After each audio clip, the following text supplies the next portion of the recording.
Welcome to Chuck's Diecast Car and Model Reviews. Today, we're taking a look at, well, a fairly famous Formula One car that kind of set a few firsts, and it was really a pretty unique design. This is the Brabham BT52. This particular model is made by Minichamps and is in 1/18 scale. If you don't know about the Brabham BT52, well, actually, the interesting thing about it, and I didn't realize this, is that this was the first turbocharged Formula One car to win the World Championship. It won the championship back in 1983, and the other very cool thing about this car is that it was designed by Gordon Murray.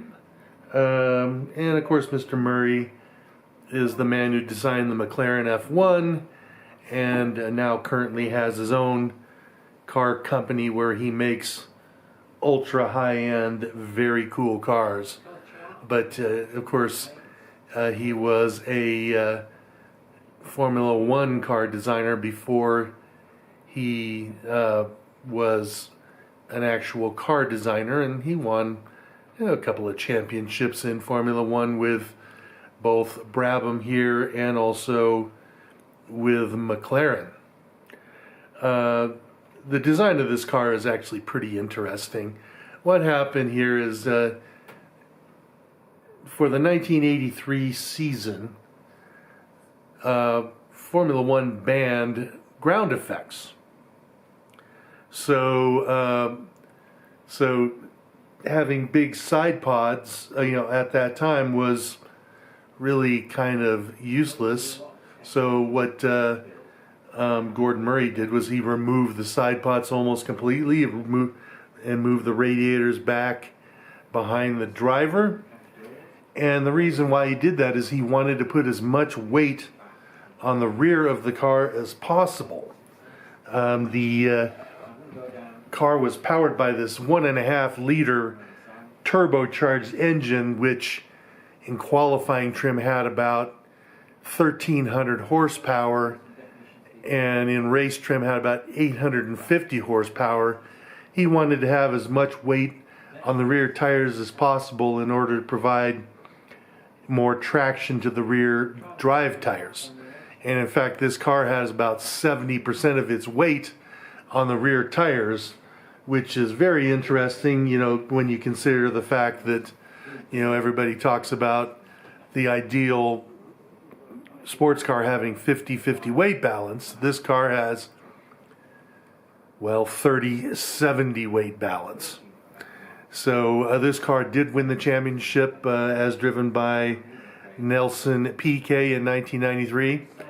Interestingly, it won only 3 races that year, but it had enough, other finishes to win the championship, second and third places and so on. And back then there were only 15 races, so 3 was enough to win the championship. And in fact, the previous year, Keke Rosberg won the championship despite winning only 1 race. That kind of shows you how Formula One was back in the day. So anyway, let's go ahead and take a look at this model here. It's it's a well done model. It's very excellently detailed here. For example, detailing here on the wheels, if I can get it in focus, that is very nice. They are Momo wheels, as you can see. And of course, you've got the rotors and calipers back there.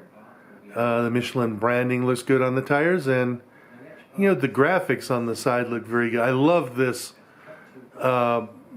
blue and white color scheme, which became sort of the BMW racing colors in Formula One.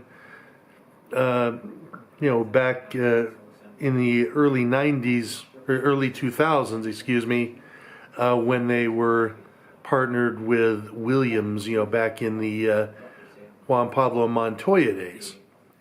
But again, I love this color scheme. When I was a kid, I never knew what Parmalat was, but I liked the graphics on this car and the Parmalat badging, and it just made it seem that much more exotic to me when I was a young kid. But it's also interesting to notice, just how little advertising there is on this car.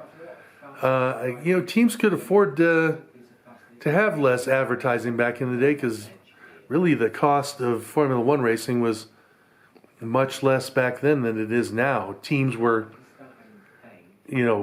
dozens of people and not hundreds of people as they are now. So they could have fewer advertisers. But anyway, this is well done. The paint is very nice. The detailing here at the front wing is very good as well. If I can get that in focus for you too, so you can see that detailing. Suspension all looks very well done there as well. And the detailing here of Mr. Piquet's helmet and so on and so forth looks pretty good there as well.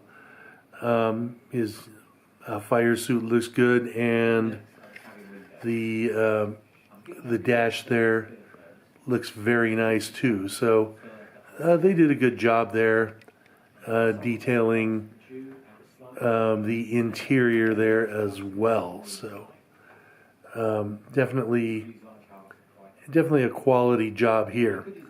The other, of course, nice thing about this model, and one of the primary reasons I bought it, is because the engine cover comes off. This is plastic, and gets to show you this lovely turbocharged 1.5 liter BMW 4-cylinder. And as I said, it has something like 1,300 horsepower in qualifying trim. From what I understand, the block is actually a used stock road BMW 4-cylinder from like a 320i or something like that. And just, of course, modified to Formula One standards. And you can see all the detail here. You can see the exhaust pipe as well as the turbo there. Some nice detailing there in the rear differential and gearbox. You can see the radiators there on either side of the engine.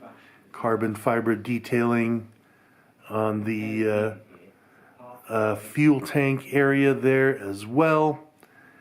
And you can see the exhaust on the left. That's probably the turbo wastegate to the left of that. And you can see the rain light on the rear of the transmission tailpiece, as well as the mounting there for the rear wing. So all of that looks very good. So they really did do a good job on this model. And as I said, this is a very interesting and unique Formula One car. It's a very interesting how, with this car, nobody else copied the design of this car. And but as it is, it has a special mark in history. And again, this is a very nice model of that car. So that's all I have for today. I hope you enjoyed this review. And if so, go ahead, please like and subscribe. Have a nice day.